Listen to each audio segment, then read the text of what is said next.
Hey ambitious professionals, it's Linda Rayner of lindarayner.com, career strategist. I help driven professionals like you to enhance your personal brand so that you can pursue a career you'll truly enjoy. And in this video, I want to share with you 5 tips that I have to help you to be more confident in your upcoming interviews. And one of the most common things I hear from my clients is when they go into an interview room, they feel extremely nervous, they're super intimidated, you feel as though there's multiple sets of eyes on you, even if it's just one person.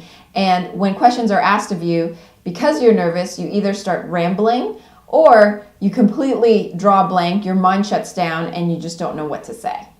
So here are 5 things that you should keep in mind before going into an interview in order to maximize your confidence. So let's talk about the first one, and that is to remember your value. I've talked about this concept in many other videos, and that's because knowing your value is all part of having a strong personal brand. So ask yourself and remind yourself, why did they invite me to this interview in the first place? It's because I have the right technical expertise and the experience or the potential to be able to help this organization in this particular position. When you can remember your value, it really helps you to boost your confidence. And if that doesn't help, then ask yourself even other further questions, such as, what have I contributed to other organizations in the past? Or what have I done to improve a situation in the past that I can contribute and repeat in this new opportunity? Think of all the positive things that you've done, and that helps you to build a concept around your self-worth and your value for what you can do for them in this particular interview setting. All right, so let's move on to number 2, and that is use the power of persuasion. To be a truly ideal candidate for a new job opportunity, or to get a promotion, or to get a salary bump, in the corporate world, you need to, first of all, know what it is that you want, but more importantly, know how to convince and persuade others to help you get it. Now, this has nothing to do with being manipulative or sleazy and slimy or bribing people to get you what you want. It's about the power of persuasion and influence and being able to influence the person across the table from you that you are exactly what it is they need to hire. And the basic building blocks of persuasion are context and timing. You would never approach that same hiring manager out in the middle of the grocery store and ask them to hire you on the spot. You wouldn't try to convince them in that situation because it's the wrong context and the wrong timing. In the context of an interview, hiring managers are wanting you to persuade them. They're very persuadable. So I would say it's the perfect environment for you to be able to influence and show off your ability to convince them that you're the right fit for them. So overall, don't forget to persuade them. And to effectively persuade them, that leads me to my next point, which is to frame every answer appropriately. When answering interview questions, you don't want to dive into the meat of the answer right away. Instead, you want to take a step back and set it up, frame it.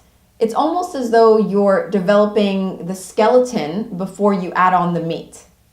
And this is particularly applicable for behavioral questions, where the interviewer is expecting you to tell them an entire story about a situation or conflict that you had to overcome and how you handled it. If you don't deliver the story the right way by framing it and setting it up properly from the beginning, then your point isn't going to come across the way that you'd want, and it won't come across as very convincing. So for example, when the interviewer asks a question like, tell me about a difficult situation and how you handled it, a lot of people get very superficial, they kind of brush over the facts, and they just jump right into, this is how I resolved it. What that does is that it lacks the feelings and the emotions and the details that you could have provided to the interviewer to really engage them. They don't feel compelled and convinced that the situation really was all that big of a deal when you really just kind of brush through it and get to the end. So instead, when they're asking you, tell me about a difficult situation and how you handled it, describe the difficult situation itself. Really get into the details, paint the picture, talk about the emotions that you experienced, the thought process that was going on in your mind. And then once you've painted that and set it up well, whatever process that you went through to resolve that situation is going to look amazing, because you really did a good job at engaging and pulling in the interviewer into your world, into your story. And number 4 is to always have extra stories in your back pocket.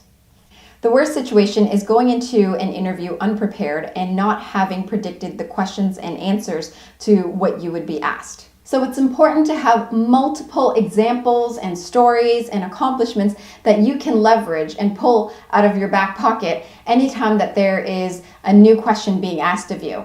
So you don't want to use the same simple story because you're not going to get very far in the interview process.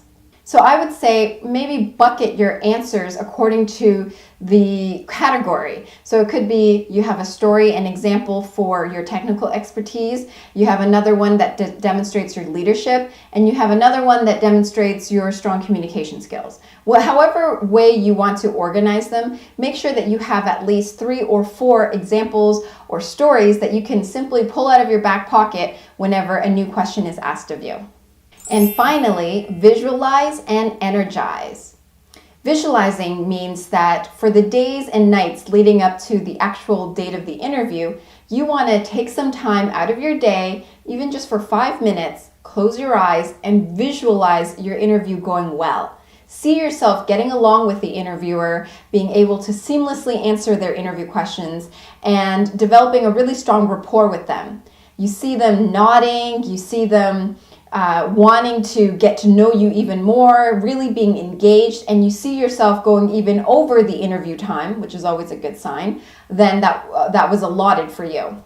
Athletes do this all the time before a big game. They do this so that they can see themselves winning, and it creates this sense of belief that it's going to happen. And what that does is it creates this energy and momentum for you that you are going to do well. So when you have that spirit and energy and momentum going for you, really, there should be nothing holding you back.